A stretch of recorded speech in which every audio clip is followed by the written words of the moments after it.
Hello and welcome to Business Line. They changed the way we look for a cab, the way we find a date, the way we discover music. In one word, just as Steve Jobs foretold, they changed everything. I'm talking, of course, about smartphones. Today, the number of people using them amounts to 2 billion. By 2020, according to venture capital firm Andreessen Horowitz, that figure is set to double. This special edition of our program is dedicated to the most important event of the year for this specific market, the Mobile World Congress in Barcelona.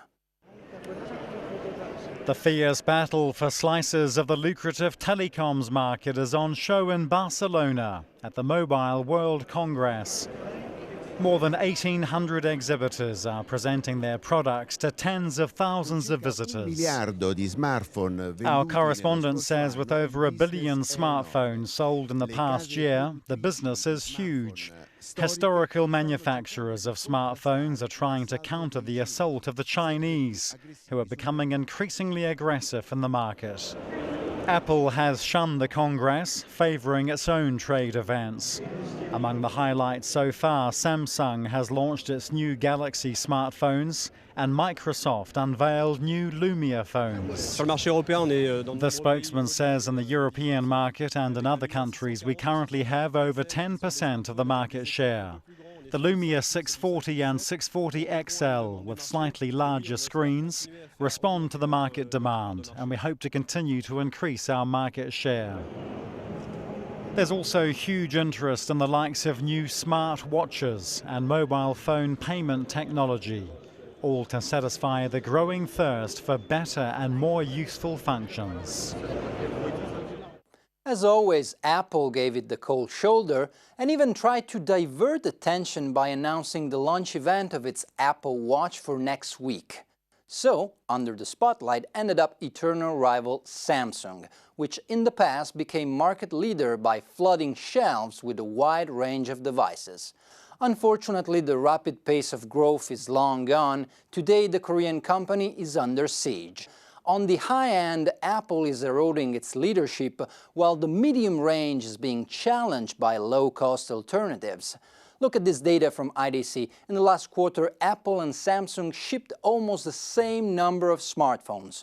But, compared to the previous year, Samsung's shipments contracted by 11%, while Apple's grew 46%. The success of the iPhone 6 is even reshaping the market in terms of operating systems. Android is still the undisputed leader worldwide, but remember, this is an OS employed by the majority of producers.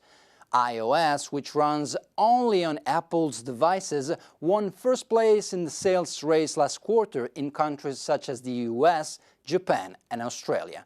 Let's see how Samsung tried to even the score with a revamped version of its flagship device.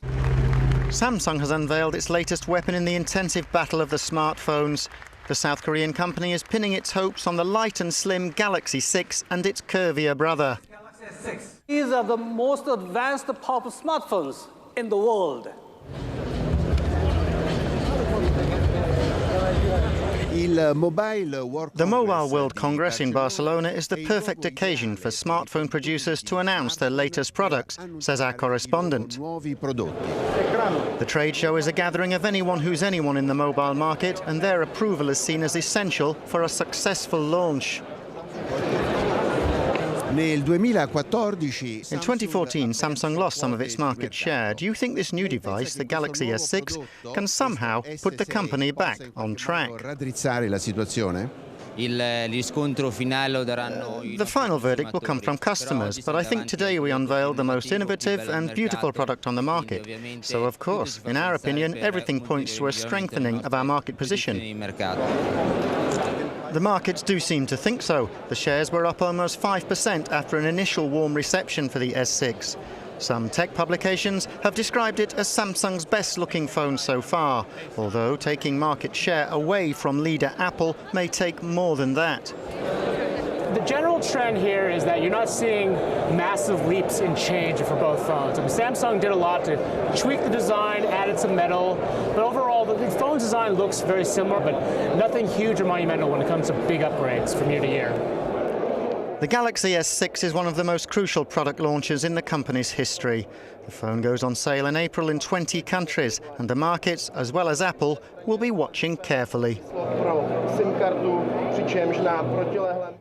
Better cameras, wider screens, faster processors and new designs.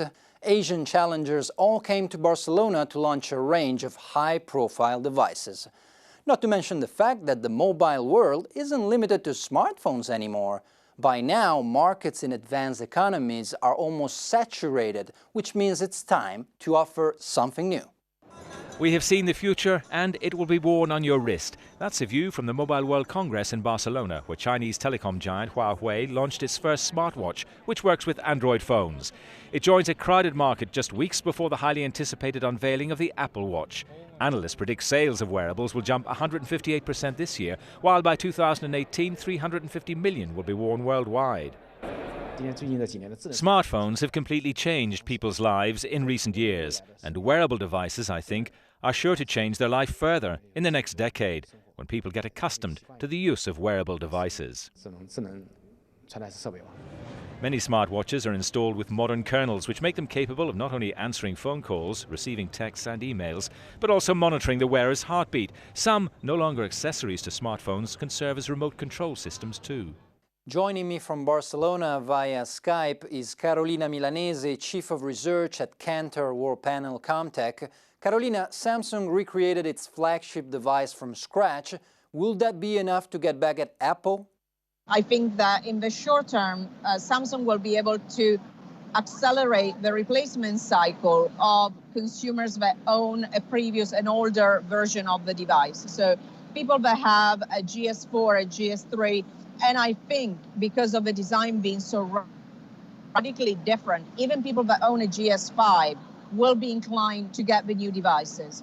And part of your question needs to address, will Samsung be able to steal from Apple? And I think that's much harder to do. But there are people that buy Apple older products that might be interested in a Galaxy S6. Judging from the devices you saw, what can we expect from the wearables market in the next few years? For this year, it's going to be really, really tough. If we're looking at some numbers that we shared this morning on France, and 65% of consumers that currently wear a watch are not interested in a smartwatch. At the end, I think the vendors have 3 points that they need to hit. One is price. It needs to be the right price. One is design, and I have not seen anything that as a woman I want to wear yet. And then the last point is really the use case for the consumer. Why do I need to spend the money? Why do I need to use something that delivers a lot of the features that my smartphone already delivers? That was Carolina Milanese, Chief of Research at Cantor World Panel Comtech. Thank you, Carolina. It was a pleasure. That's it for the Mobile World Congress in Barcelona. Thank you for watching and see you next week.